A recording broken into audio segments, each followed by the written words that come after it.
আমি বরিশাল থেকে আসছি। আমার ছেলে স্বামী তাদের মঙ্গল কামনায় শিব বাবার কাছে এটাই প্রার্থনা যে আমার স্বামী ভালো থাকে, আমার সন্তান ভালো থাকে, আমার পরিবারের লোকজন ভালো থাকে, সবাই যেন সুন্দর ভালোভাবে বাবার মাথায় জল ঢালতে পারে, আমিও যেন ঢালতে পারি সুন্দরভাবে, আবার ঢেলে যেন বাড়ি যেতে পারি, এটাই ভগবানের কাছে প্রার্থনা।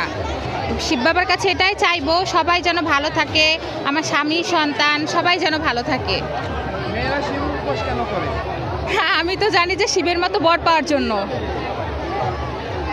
ভালো স্বামী পাওয়ার জন্য মেয়েরা নাকি সাধারণত এটা পূজা করে থাকে। এটাই স্বামীর মঙ্গলের জন্য, স্বামীর মঙ্গলের জন্য মেয়েরা সাধারণত ভালো স্বামী পাওয়ার জন্য এটা পূজা করে থাকে, এটাই জেনে আসছি। আদৌ পাই কিনা জানি না। আমরা প্রতি বছর এখানে সবাই মিলে চলে আসি, কেননা এখানে ভোলানাথ বাবা স্বয়ং জাগ্রত। প্রতি বছর না, এবছরও ধুমধাম সহকারে পূজা অনুষ্ঠিত হচ্ছে।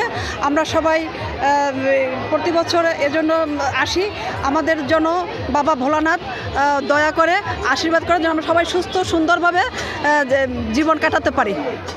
এখানে এই শিববাড়িটা মূলত জাগ্রত শিববাড়ি। এটা দেশ বিদেশের অনেক লোক এখানে আসে প্রতি বছরের ন্যায় এবছরও অনেক জাঁকজমক সহকারে এই দিনটি উদযাপন হইতেছে। এখানে সবাই খুব মানে ভক্তি সহকারে করে। মেয়েরা, বিশেষ করে মেয়েরা মানে ভবিষ্যতের মঙ্গলের জন্য,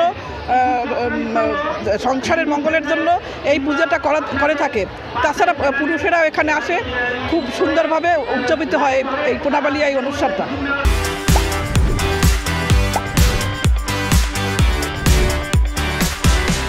এটা যে কখন থেকে যে মেলায় রূপান্তরিত হয়েছে সেই ইতিহাস কেউ জানা নাই। তবে এখন হাজার হাজার ভক্তবৃন্দের সমাগম হয়, শুধুমাত্র বাংলাদেশ নয়, বাংলাদেশের বিভিন্ন প্রান্ত নয়, বিদেশ থেকেও, যেহেতু এটা 3 নং আন্তর্জাতিক পীঠস্থান, বিদেশ থেকেও এখানে শিব মন্দিরে দর্শন করতে আসেন এবং তারা ভক্তদের তাদের মনস্কামনা পূরণের জন্য পূজা দিতে আসেন।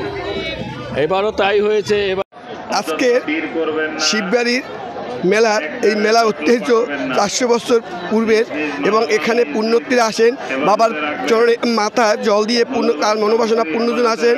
এবং এই মেলায় অনেক আমাদের বিভিন্ন স্টল বসেন এবং আমাদের এখানে সেবামূলক কাজ থাকে। জালকারী শ্রীগুরু সংঘের উদ্যোগে আমরা প্রতি বছর নয় জলছত্র করছি, এবারও সেই জলছত্র উদ্যোগ নিচ্ছি। এবং এখানে আমরা ভক্তদের প্রসাদ বিতরণের ব্যবস্থা আছে।